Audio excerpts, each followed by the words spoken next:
Hating gabi na at ang 27 years old na si Alison Botha ay brutal na inatake. Pinapanood niya na lang ang kanyang mga salarin habang iniiwan siya ng mga tong nag-aakalang nalagutan na siya ng hininga. Sinaksak siya ng 37 beses sa kanyang tiyan at 17 beses naman sa kanyang leeg. Nakahiga siya doon, hinahayaang mangyari ang hindi na maiiwasan, ang mabawian siya ng buhay. Pero tumanggi siyang sumuko. Kinapa niya ang mga tama ng saksak sa kanyang tiyan at napagtantong nakanganga na pala ang butas dito, kaya't nakalabas na rin ang kanyang mga bituka. Ipinasok niya pabalik ang mga nakalabas na bituka sa kanyang tiyan sa abot ng kanyang makakaya. Tinalian niya ang kanyang tiyan gamit ang kanyang denim shirt para mapigil ang muling lumabas ang kanyang mga bituka. Pagkatapos, kahit papano ay nagawa niyang tumayo, umaasang makakahanap ng tulong. Ngunit sa sandaling tumayo si Alison, nagsimulang mabali patalikod ang kanyang ulo at napansing pawala-wala ang kanyang paningin. Kaya't hinawakan niya ang kanyang leeg at doon niya napagtantong halos mapugutan na pala siya, kaya pala halos mabali na rin ang kanyang leeg patalikod. Ngayon, kailangan niyang maglakad habang gamit ang isang kamay na nakahawak sa kanyang ulo at ang isa ay nakasuporta sa kanyang bituka. Naglalakad siya patungo sa mga headlights ng sasakyan. Hudyat na malapit lang siya sa highway. Umaasang makakakita ng taong tutulong sa kanya. Welcome po sa aking munting channel. Pag-uusapan po natin ngayon ang tungkol sa isa sa mga pinaka-nakakapanghina at mahirap paniwalaan na mga kaso na iyong maiisip, ang kaso ni Alison Botha. Isang napakabihirang kaso, pinagsamang matinding kalupitan ng pag-atake at ng mga umatake, pati na rin ang mahimalang pagkakaligtas ng biktima. Lalo na dahil sa hindi maintindihang lawak ng kanyang mga pinsala. Bago po tayo magpatuloy, shoutout po kina Cora Dilara, kay Roda Valenzuela from Baler Aurora, at kay Ginny Litramos from Talavera Nueva Ecija. At sa muli sa lahat po ng mga nanonood, subscribers at hindi mga subscribers, salamat po sa inyo. Sa pagpapatuloy ng kwento, matatagpuan sa southeastern coast ng South Africa, makikita ang makulay na coastal city ng Port Elizabeth. Hangganan ng Indian Ocean, kilala ang lungsod sa magagandang beach nito, pati na rin ang pagiging relax dito. Ang Port Elizabeth ay ang lugar kung saan ipinanganak si Alison Botha noong September 22, 1967 sa mga magulang ni sina Claire at Brian Botha.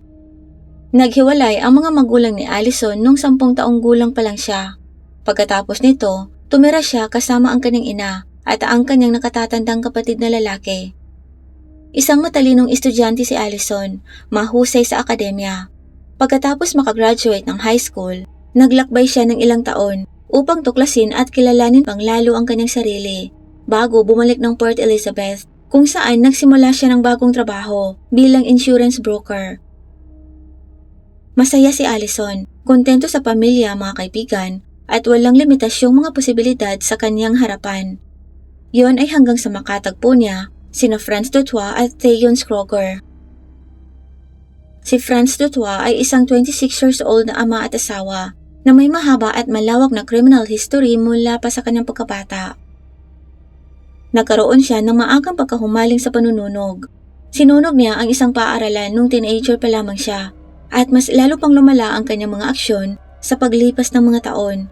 Nakalaunay nakilala sa kanyang marahas na pag-atake sa mga kababaihan.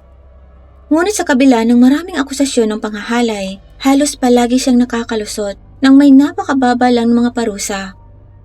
Haka-haka ng marami. Ito ay dahil umano sa posisyon ng kanyang ama bilang isang pulis. Samantala, ang 19 anyos naman si Theon Kroger ay nagmula sa isang malalim na mapang-abusong background.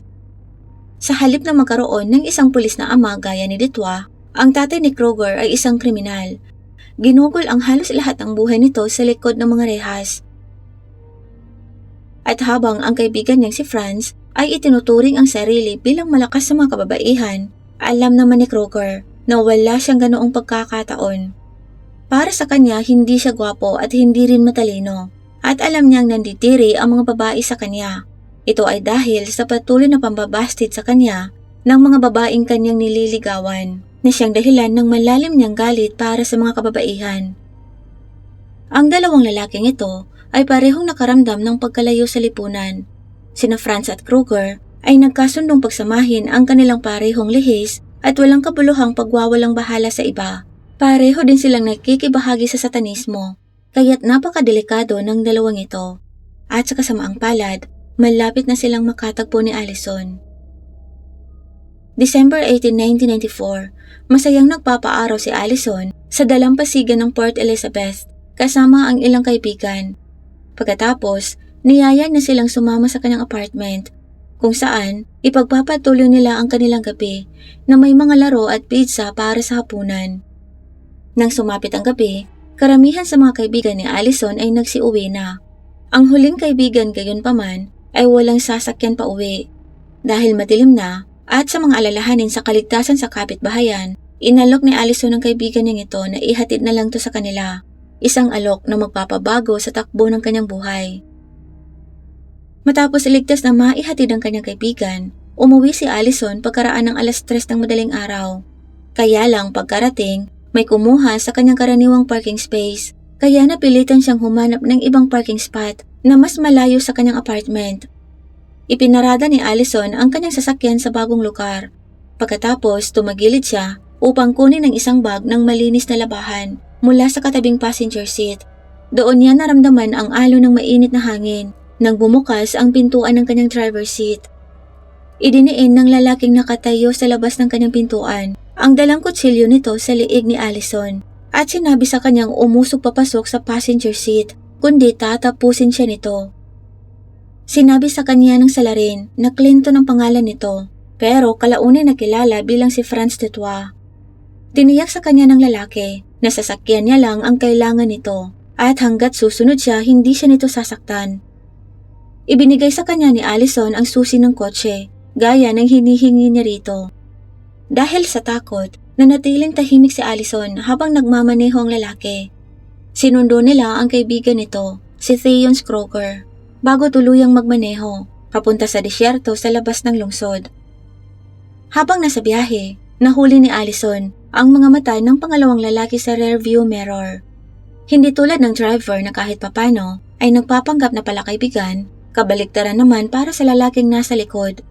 Pinandilatan siya nito na parang mga ngasong nang lilisik ang mga mata habang nakatingin sa kanyang mahinang biktima. Alam ni Allison na nasa panganib na siya at baka hindi na makalabas ng buhay sa sitwasyong ito. Sa sandaling nakarating sila sa isang liblib na lokasyon, malayo sa sinumang saksi o potensyal na rescuer, itinuon ng dalawang lalaking ito ang kanilang mga mata kay Allison. Saka ay isiniwalat nila sa dalaga ang kanilang madilim na intensyon. Tahasan nilang ipinagtapat ang kanilang masamang balak na pagsamantalahan ng dalaga. Tinanong nila si Allison kung lalaban ba ito. Sa sobrang takot, sabi ni Allison hindi, kaya't hinila nila ang dalaga palabas ng sasakyan at mahinang itinulak sa lupa, sa ibabaw ng mga tambak ng basag na salamin, dumi at mga debris.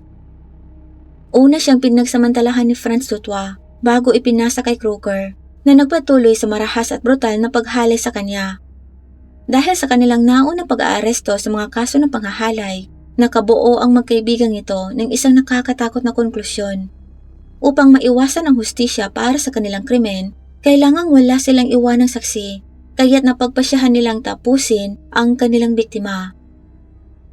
Kaya habang pinagsasamantalahan si Allison, hinigpitan ni Kruger ang pagkakahawak sa lalamunan ng dalaga. Sinusubukang sakalin para malagutan ng hininga sa panahon ng pag-atake. Ang pagsakal ay nagresulta sa pagkawala ng mga function ng katawan at nailabas ni Allison ang lahat ng kanyang dumi sa bituka. Isang reflex na sa kalaunan ay napatunayang nakapagligtas sa kanyang buhay. Ang pananakal na to ang nagtulak sa kanyang mawalan ng ulirat pero buhay pa rin siya. Dahil sa pagkabigo na tila hindi pa rin malagutan ng hininga ang dalaga, nagpasya ang magkaibigan na gawin ang mas brutal at tiyak na paraan, ang pagsaksak kay Allison. Sinaksak nila ang dalaga ng 37 beses sa kanyang tiyan. Sa lala nito, bumukas ang tiyan ni Allison, lumuwa at lumabas ang kanyang mga bituka. Sa gayong kalupit na aksyon, nakatitiyak na ngayon sina Franz at Kruger na wala na talaga si Allison hanggang sa manginig ang binti ng dalaga. Kaya't sa huling hakbang upang wakasan ang buhay ni Allison, Walang awa nila siyang sinaksak ng karagdagang 17 beses, direkta sa kanyang leeg. Sa gitna ng kumukupas niyang kamalayan, nakita ni Allison ang malabong silhueta ng isang brasong pabalik-balik na nagtaas baba sa harap ng kanyang mukha na sinamahan ng nakakarinding basang tunog na sa lalong madaling panahon ay napagtanto niyang tunog pala yun ng nalalaslas niyang laman. Nilaslas ang kanyang lalamunan gamit ang kutsilyo. Wala na siyang nararamdamang sakit pero sigurado siyang hindi yun panaginip. Narinig niyang nagtanong ang isa sa kanila kung sa tingin ba nito wala na si Allison, na sinagot naman ng huli na walang sino man ang makakaligtas pa sa tindi ng ginawa nila. Kampanting nailigpit na talaga si Allison, nagpa siya ng mag-usap sina Franz at Kruger gamit ang kanilang mga totoong pangalan habang sumasakay sa kotse ni Allison upang magmaneho pabalik ng lungsod. Ang pag-iwan nilang yun sa dalaga ang magiging pinakamalaking pagkakamali ng mga salarin. Nakahiga si Allison sa lupa, malubhang nasugatan ngunit himalang humihinga pa rin. Sigurado siyang malalagutan na siya ng hininga pero desidido siyang mag-iwan ng mensahe bago siya mawala. Ginamit niya ang kanyang mga daliri sa pagsulat ng 2 pangalan sa lupa, sina Franz at Kruger.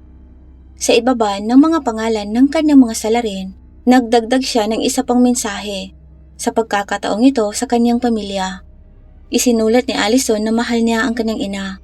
Ngunit sa kabila ng kanyang mahirap na sitwasyon at kung gaano kalala ang natamong mga pinsalang nagbabanta sa kanyang buhay, hindi pa handang sumuko si Allison.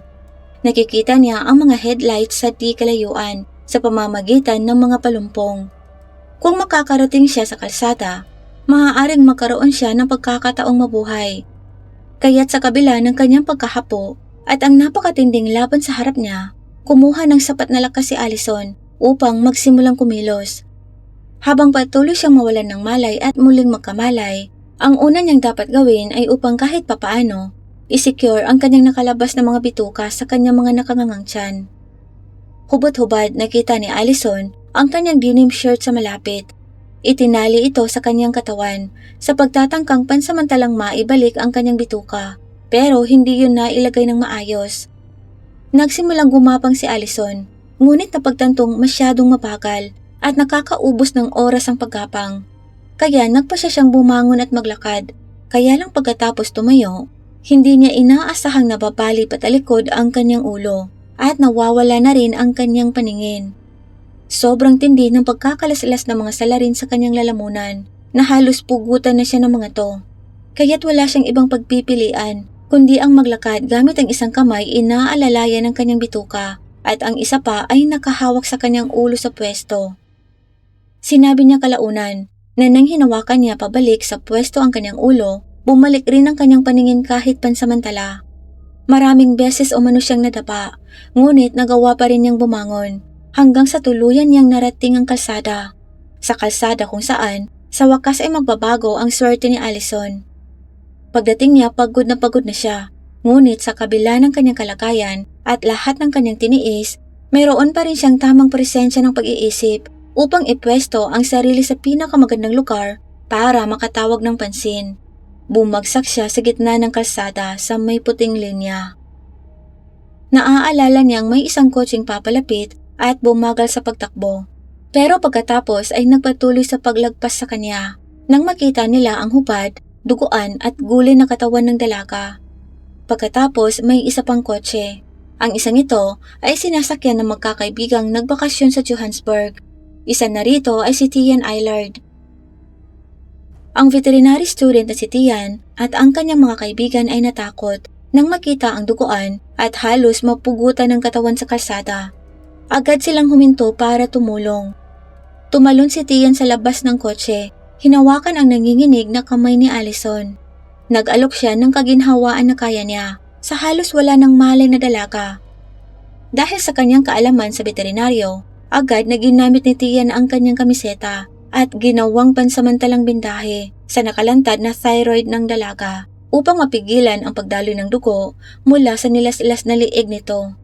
Para mapanatili naman ang kanyang kamalayan, tinanong ni Tian ng mga simpleng tanong si Allison.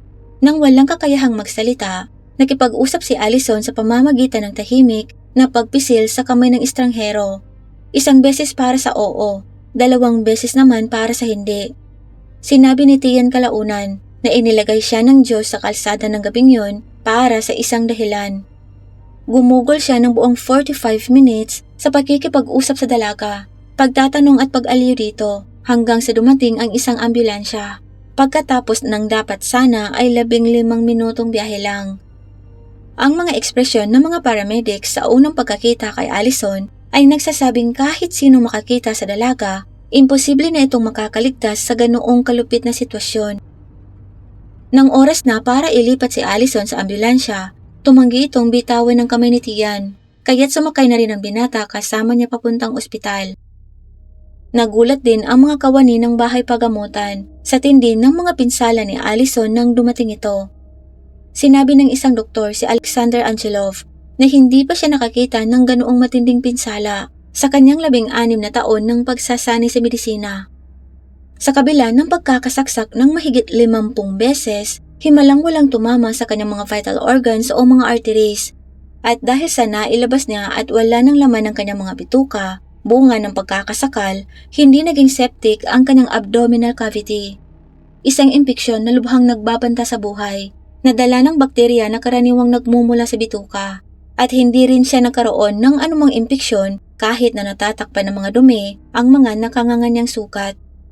Sa paglaban sa lahat ng nag-aakalang hindi na mabubuhay si Allison, nagawang makaligtas ng dalaga sa malawak na 3 oras na operasyon. Bilang resulta ng kanyang mga pinsala sa lalamunan, isang tubo ng paghinga ang ipinasok sa kanyang windpipe.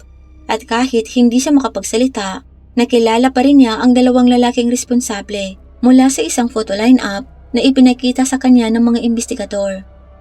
Naaalala niya ang lahat tungkol sa pag-atake na tumulong sa mga otoridad na arestuhin sina Franz at Kruger.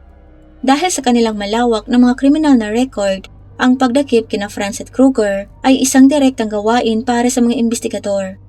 Inaresto sila kinabukasan at iniharap kay Allison sa isang in-person lineup. Gumamit sila ng isang one-way na salamin upang protektahan si Allison na hindi makita ng kanyang mga salarin, ang unang paggamit ng naturang salamin sa South Africa. Bagamat tinangka ng dalawa na baguhin ang kanilang mga hitsura, madali pa rin silang nakilala ni Allison mula sa lineup. Sinampahan ng dalawa ng mga kaso, kabilang ang pagdukot, panghahalay at tangkang pagtapos ng tao. Nang dinala ng mga pulis si Franz Dutoit para sa pagtatanong tungkol kay Allison, ipinagpalagay niyang tungkol ito sa pagtapos niya sa dalaga. Kaya nang ipaalam sa kanya na buhay pa si Allison, agad siyang umamin. Ibinigay niya rin sa kanila ang isang singsing na may bahid ng dugo na kay Allison. Kaya tiyak na nakuha na nila ang tamang salarin.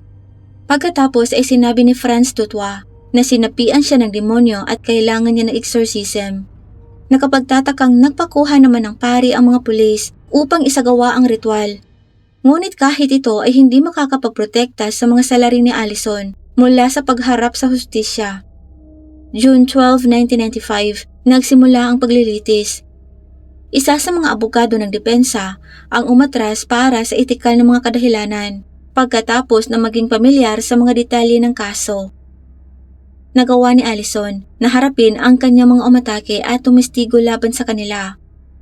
3 iba pang mga babae rin ang lumapit upang tumistigo.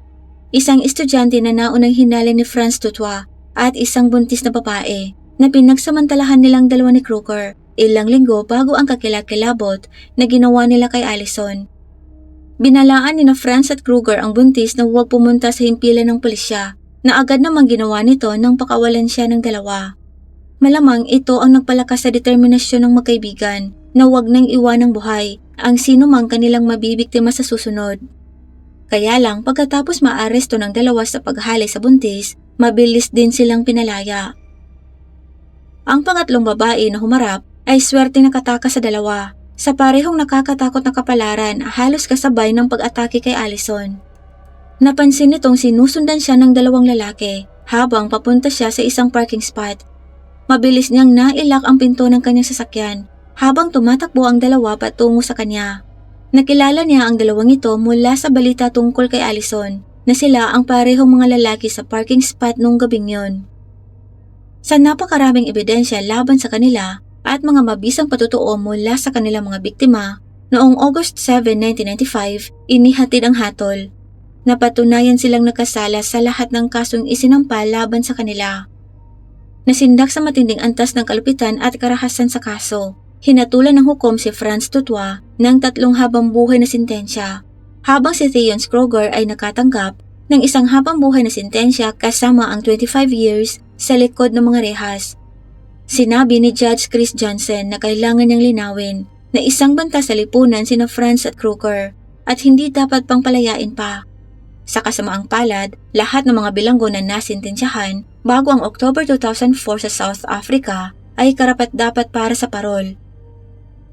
Kasunod ng paglilitis, si Alison Botha ay nahulog sa malalim na depresyon na hindi nakatakataka dahil sa malagim na karanasang naranasan nito.